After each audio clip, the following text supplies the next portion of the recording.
Now, it was put before the Iranian parliament last week, a resolution on whether to withdraw from the Non-Proliferation Treaty, which would be an obscene escalation.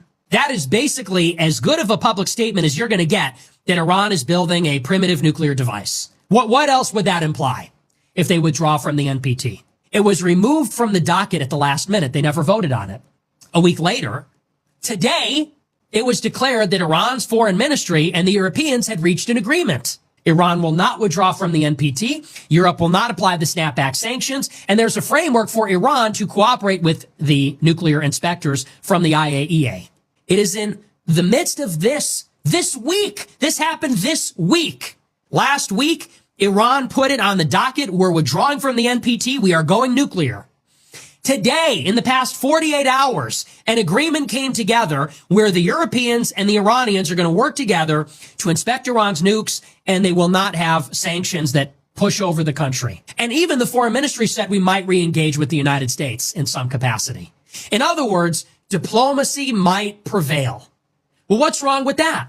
Well, of course, if diplomacy prevails, then Israel does not get its objectives. If Iran is under a framework agreement and has inspections, is not being sanctioned, is in good standing with Europe and the United States, then Israel cannot go in and bomb their missiles, bomb their nukes, topple their government without extraordinary disapproval from Western allies. Israel does not want peace. Strategically, ideologically, they're against peace. So it's in the midst of this diplomatic breakthrough that Israel bombs Qatar, a mediator between Iran and the United States. Qatar with close relations with Iran. And it harkens back to Israel's strike on the Palestinian leadership in Iran last August, or rather at the end of last July, in the exact same manner. Now, what does this do? If Israel bombs the mediator, if they bomb the Palestinians in Qatar the exact same way they did in Iran last year, what do you think the reaction is going to be in Iran? In the Iranian regime, there's a vicious debate right now about whether to re-engage with the West at all. The hardliners say we cannot trust them. They are working with Israel. They are trying to destroy us. They're either unwilling or unable to stop Israel, and Israel is pushing us to the brink of collapse. We should just get the bomb. We're already at war with them anyway. The other side, the reformers, the moderates, are saying this is our last chance. Israel's going to try to destroy us, but we have allies in America that are going to actually try to help us. America doesn't want war. Europe doesn't want war. We can thread the needle. We can make a deal, and we can thwart Israel's true agenda, which is to turn America against Iran and bring them to war against us. That's what the other side is thinking. Now, when Israel bombs the mediator in negotiations and uses Saudi airspace to do it, and the United States allegedly gave approval, who does that empower in Iran?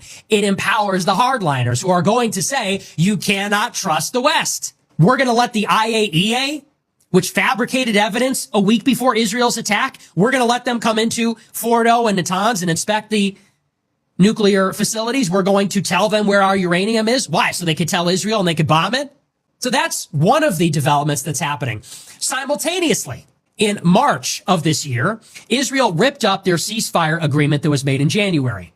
They reimposed the blockade, airstrikes resumed, and there was talk of a once-and-for-all operation that would push all the Palestinians out and into third-party countries, and they would annex the territory. They call it the Gideon's Chariot. Over the months, again, in furtherance of this agenda, a famine has taken over Gaza. People are starving to death. Because of the famine, the United States and Europe are putting unprecedented pressure on Israel to relieve the Palestinians by putting humanitarian aid sites inside the Strip, which Israel did. But then Israel started shooting the Palestinians when they go to get the aid. And so this, coupled with the famine and attacks on journalists and hospitals, has compounded international outrage. And so what is happening clearly is that Israel is intensifying the operations more than ever. They're ethically cleansing the population. They're preparing for an offensive to take Gaza. And understand what that means. When Israel reinvades Gaza, they're going to push all the people into one section, and then they're going to kick them out. And once they kick them out, they're never going to be let back in. And once that happens, Israel will annex Gaza and take the land. And then they're going to turn around and do the same thing in the West Bank. And the idea of Palestine will be over. The people will be displaced. The political leadership will be murdered. Palestine will never be a state. It will be irreversible. It cannot be undone. It will be a fact. Just like the territory that Israel currently controls will not be able to be undone outside of extraordinary means. So Israel is starving the people, pushing them to the south, getting ready to retake over. They're using these barbaric means. The famine is worse than ever. So now the Western countries are taking a step to thwart Israel. France, the French President Macron puts out a letter and says that at the General Assembly of the United Nations in September, on the 22nd, they will recognize Palestinian statehood. They're the first G7 country to do so. A P5 nation, a nuclear-armed nation. Next, the United Kingdom says something similar. Conditionally, they will recognize Palestine if Israel doesn't stop. Then Canada says the same thing. Spain, Belgium, Netherlands have a diplomatic row with Israel. Now, why are the European countries threatening to recognize Palestine? Because if, at this General Assembly meeting, these Western countries recognize Palestine, if Israel then annexes Palestine, then these Western countries will have to terminate their relationship with Israel.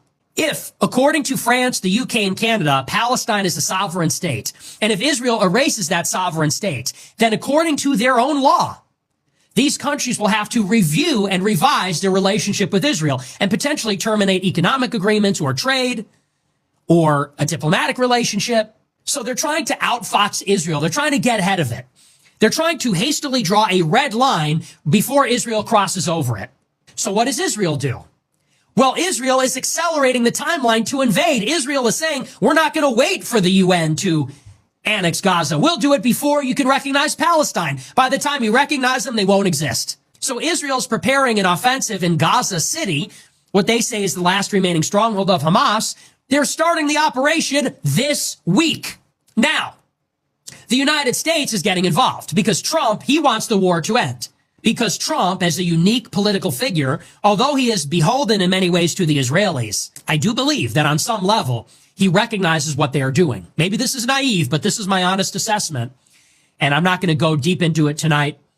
But I do believe that Trump does not want a protracted war with Iran. I do believe that Trump is shocked. His conscience is disturbed by what is happening there. I think he recognizes, even on a self-interested level, that it is bad for the reputation of him and the United States for this to keep going on.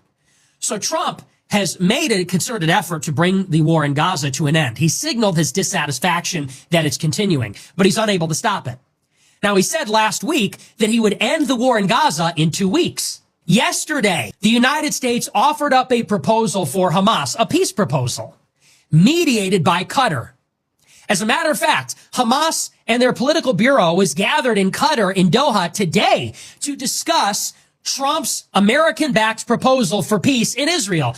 And according to reports yesterday, Hamas was favorable to the agreement. That is, until they got bombed. What is the effect of the bombing on this? Well, if Israel murders all of the negotiators, then there's not going to be a deal. And if there's no peace agreement between Israel and Hamas, then that means that the war will go on and the offensive in Gaza City will continue as planned. And if it continues as planned, then that means there ain't going to be Palestinian recognition. And the ethnic cleansing, the annexation, all of that will proceed as scheduled. And this is their playbook. If you go back and look at the past 2 years and beyond, every time it seems that there is pressure, like, for example, last May, when the Biden administration was close to sealing a deal, a ceasefire agreement. Every time it seems that diplomacy might break out in the Middle East, Israel does something so provocative that makes it impossible for there to be an agreement.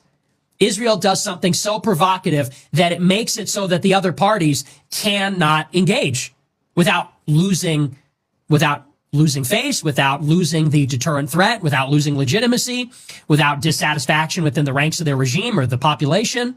Every single time, they sabotage and scuttle diplomacy with these very deliberate targeted strikes. And when you look at the timeline, it's very obvious. In the past week, these two things are coming to a head. It seems that Iran is leaning towards re-engaging with America. It seems that Hamas might be open to a deal. Trump has put pressure on Israel to accept one. So has France, Belgium, Netherlands, Spain, Canada, possibly Japan. We're ahead of this General Assembly meeting. And what happens in the middle of it? Israel does something bold, unprecedented. They violate airspace. They bomb a regional power. They assassinate political leadership, an American ally. They make everybody unhappy. And what can anybody do about it? Nothing. What does Qatar do? Qatar got bombed. What do they say? We're going to talk to our lawyers. Someone help us. What does America say? Israel bombed our ally. Qatar is our ally. They're helping us. They stage our military base. That's a problem. What does the American president say? Oh, it's too bad how that happened there at that time. The attack that occurred today, earlier, that just happened,